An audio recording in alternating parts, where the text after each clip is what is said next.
On a bench in Central Park, where maple trees blazed in fiery reds, he sat silver-haired, his face etched with wrinkles like the pages of an old diary. In his hands, a worn book titled The World as Will and Representation. The wind flipped its pages, whispering, "Vanity fades, peace remains." You know, he'd say to passers-by in hoodies clutching coffee cups, after 60, anxiety is like a broken alarm clock, silent one moment, screeching the next. What if I missed my chance? What if I got it all wrong? Schopenhauer would have nodded.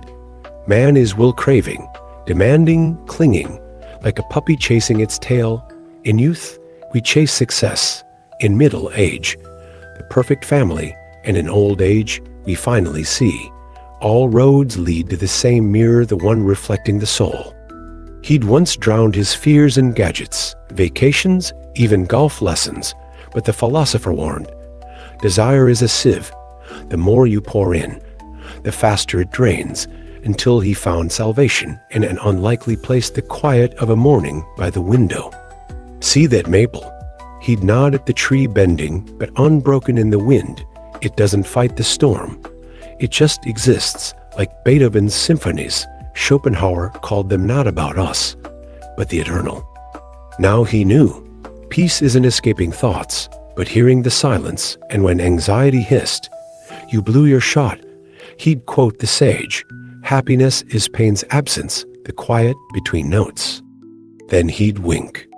Or like my cat Max napping on the windowsill, no regrets, no worries, maybe we should take notes. So began his journey from endless, I want, to enough, from fear to autumn's gentle light, softening even the deepest shadows. He closed the book, and the wind carried away the last whisper of pages. His gaze drifted to a young couple rushing down the path with their dog, as hurried as he'd once been.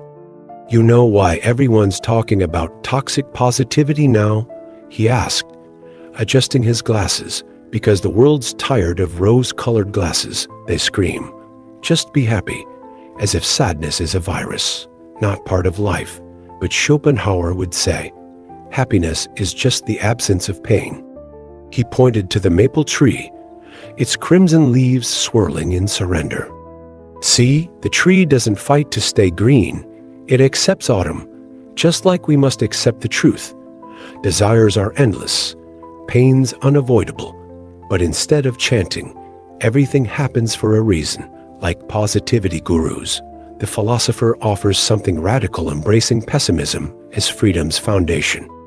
Anxiety after 60 is the voice of will, demanding endless chasing. But what if you stop, like that maple, bending but unbroken, letting the wind carry what no longer serves? He sat on the bench, his book beside him, watching a mother console her crying child. "Don't be sad. Everything's fine." The child sobbed harder. "There's the trap," he whispered. "We forbid ourselves to grieve, as if sadness were a crime." Schopenhauer said it best, "Life is a business that doesn't pay its expenses."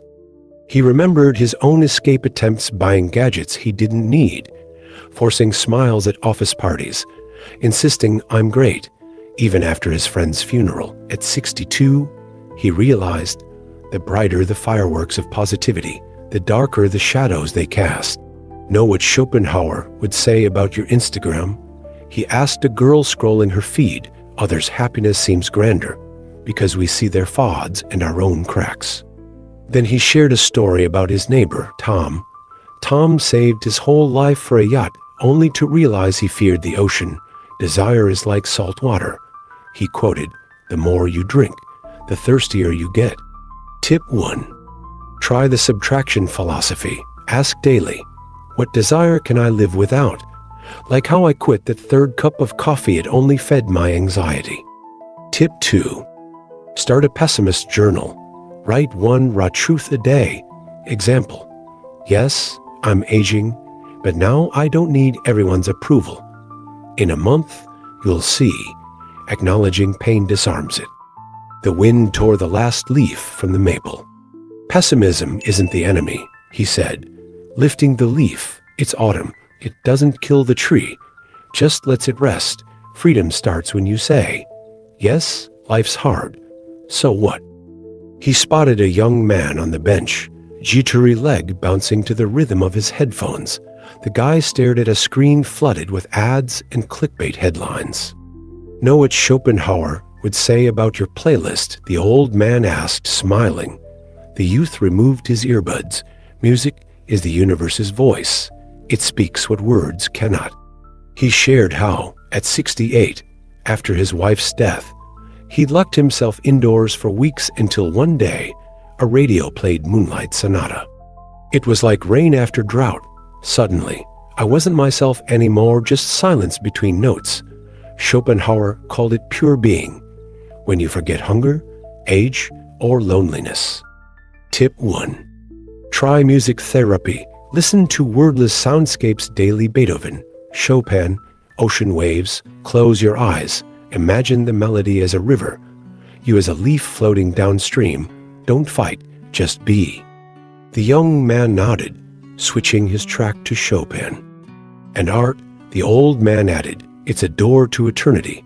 Once my granddaughter asked, why stare at old paintings? I said, to see Van Gogh's pain mirrors ours, but he turned his into stars. Tip 2. Find your masterpiece. Maybe Rilke's poems or a sunset painting. Keep it close when anxiety strikes. My neighbor carries a postcard of Munch's The Scream in her purse. Says, when I'm scared, it whispers, you're not alone in the void. He pulled a worn Starry Night postcard from his pocket and handed it over. Schopenhauer believed art shatters the lie that we're separate. Those stars, they're in you. Me, we just forget to look up. A street violinist Bach drifted on the wind. The young man smiled his first that day. See, said the old man, when will strangles you? Art becomes air. He was sitting by the fountain, where tourists were feeding pigeons and a businessman in a suit was loudly arguing on the phone. You're useless. How could you mess up the project? That's the main lesson, the old man said, turning to a woman who was huddled on the bench, hiding her face in her hands. Schopenhauer called people blind feelers of a single will. We're all waves in the same ocean, but we forget that until the wave crashes over us. He told her how at 70, he was waiting in line for bread and saw an old woman dropping coins from her trembling hands. People were in a hurry, kicking the coins aside, and suddenly he thought, her fear is my fear, her humiliation is mine. He helped her pick up the money, bought her a loaf of bread, and for the first time in years, he felt like he could really breathe. The philosopher was right, he said. Compassion is breaking through the illusion that we're separate from each other. It's like your hand suddenly feeling sorry for your tired foot. Tip 1. Start small. Do one inconvenient, good deed every day. Pick up someone else's dropped scarf. Say thank you to the cashier who's been silent all day. Buy coffee for someone asking for spare change. Not for praise, but to remind yourself, we're all connected. The woman on the bench wiped her tears and smiled. Thank you for coming over. Tip 2. Replace judgment with a question. If you meet someone rude, ask yourself, what pain is making them act this way? Once on the bus, a teenager bumped into him without apologizing. The old man turned and said, are you in a hurry? Must be something important. The boy blushed. Sorry, sir. My mom's in the hospital. Most people aren't mean, they're hurting, he explained. As Schopenhauer wrote, a person is a being who needs to be forgiven. The wind picked up cherry blossom petals, and the old man handed one to the woman. See, the tree doesn't choose who gets a flower. It just gives. Compassion isn't a heroic act. It's as natural as breathing. We've just forgotten how. He noticed a young guy unloading boxes of new gadgets from his car. Smart home devices, a sleep tracker, a 5 grams fitness band. The guy caught his eye and sighed. All this for happiness, but I don't feel any joy. Schopenhauer would call this the dance of puppets. The old man said, Sitting down next to him, a person is like a bag. The emptier it is, the louder it rattles. He shared how, at 58, he bought a yacht, the one he'd dreamed of since he was young. But instead of feeling free, he just felt anxious. What if there's a storm? What if someone steals it? He sold it a year later and used the money to open a library for the homeless. The philosopher was right. Desires are like weeds. The more you water them, the more they grow. Tip 1. Do a fear inventory. Write down. I'm afraid of being broke, so you're stuck at a job you hate. I'm afraid of being alone, so you put up with toxic relatives. Every fear is a hook your willpower hangs on. The guy pulled out a notebook and started writing. Tip 2. Learn the 48-hour rule before you buy anything. Ask yourself, what would really change if I didn't have this? Can I use something I already own instead? That's how he skipped buying a third phone and started running in the park instead of joining a gym. What about family? The guy asked. People say it's your support system. The old man smirked. My daughter didn't call for 10 years until she needed money for surgery. Schopenhauer warned, even family love is often just a mask for their own desires. He added a story about his neighbor Martha, who sold her house at 70 to travel the world. She told me, stuff is like an anchor. The more you have, the closer you are to the bottom. Now she sends postcards from Nepal, where she teaches kids English. Tip 3. Build a financial immune system. Save 10%, even from a small pension. Money isn't for luxury, it's for the right to say no. He once turned down a humiliating side job and lived off his savings for a year. A gust of wind blew a leaf from a tree, and the old man tossed it into the air. See, it's free because it doesn't have to cling to the branch. He sat on a bench by the pond, where a mother was teaching her child to ride a bike. Hold on. Don't be scared, she shouted. The boy cried but kept pedaling. At his age, I was afraid of silence, the old man said to the woman reading a book nearby. Schopenhauer called solitude the mirror of the soul, but we smash that mirror to avoid seeing the truth. He shared how, at 63, newly retired, he spent weeks binge-watching TV shows until a migraine nearly blinded him. The doctor said, "Your eyes are tired, and so is your soul." That's when he dusted off a worn copy of Seneca and discovered solitude could be an ally, not a prison. The philosopher was right. The mind, like wine, grows deeper with age. At 20, I thought I knew everything. At 70, I realized I know nothing, and that's freeing. Tip 1. Start a sage's journal. Every day, write down. 1 quote from the great Schopenhauer, Bradbury anyone. 2. A question with no answer. Example. Why do the stars stay silent? Don't seek answers, seek a dialogue with eternity. The woman closed her book. What if I don't feel like reading? Then listen, he smiled. See that butterfly? It can't write essays, but its flight is poetry. Learn from the world, not just books. Tip 2. Practice a silent hour. Turn off your phone. Close your eyes and ask, what do I hear beyond my thoughts? What memories arrive uninvited? That's how he once recalled his mother singing lullabies and wrote his first poem in 40 years. What if I get scared? The woman asked. Fear is the hunger of the will, he replied. Schopenhauer said, those who fear solitude fear themselves. He pulled a chess piece from his pocket. At 75, I learned chess. I lost to the computer, cursed it, but a year later, I beat my grandson.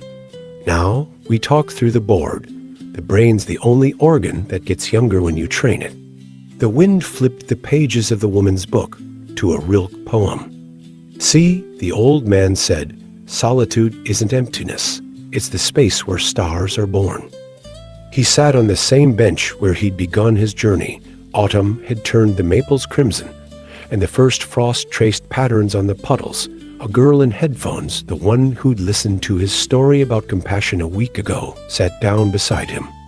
"No, it's Schopenhauer told me this morning," the old man quipped, winking. "You've lived long enough to become free. Congratulations." He shared how yesterday he'd run into a former colleague, the kind who once bragged about his villa and luxury watches.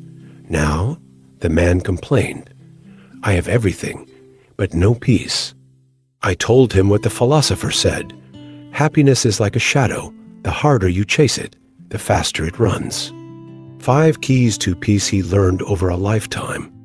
1. Accept pain as part of the journey, like a tree enduring frost, knowing spring will melt the ice. 2. Find light in art. 1 Van Gogh painting is worth 1,000 selfies. 3. Reach out to those who've fallen. Helping a homeless person is helping yourself. 4. Let go of excess. His suitcase shrank to a small bag over 70 years. 5. Befriend silence. The best ideas come when you turn off the TV. He laughed. The girl removed her headphones. "But what if I'm still scared of growing old?" "Fear is the hunger of will," he replied. "Stop feeding it. Start living." He stood, leaving a worn copy of The World as will and representation on the bench. Inside the cover, he'd written, "For the next seeker, Schopenhauer would approve." "Now," he said, turning back, "it's your turn. Comment below. What desire will you release today? Like this if you found even a spark of truth here, and subscribe because the path to wisdom is better walked together." As he walked away, he added, "And remember, old age isn't sunset. It's dawn when you finally see the stars."